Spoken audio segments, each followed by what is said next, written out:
السلام علیکم۔ کراچی میں رواں سال کی سب سے بڑی ڈکیتی، ڈاکو بنگلے میں گھس گئے، 1 کروڑ سے زائد لے کر فرار، واردات نے تہلکہ مچا دیا۔ کیا آپ حالات حاضرہ سے آگاہی حاصل کرنا چاہتے ہیں؟ خبر کے پیچھے چھپے اصل حقائق جاننا چاہتے ہیں تو ابھی سبسکرائب کیجئے جلمل پاکستان کو اور ساتھ ہی گھنٹی کے نشان پر کلک کر دیں۔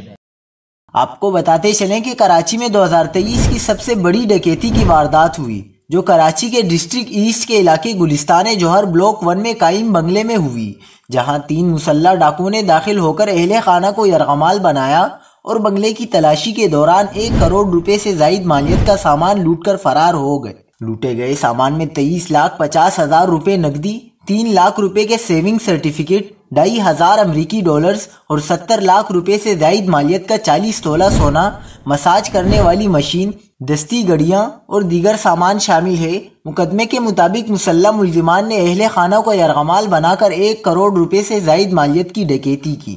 پولیس نے متاثرہ شہری شاہ رخ کی مدعیت میں کروڑوں روپے مالیت کے سامان اور نقدی کا مقدمہ درج کر کے تفتیش شروع کر دی ہے۔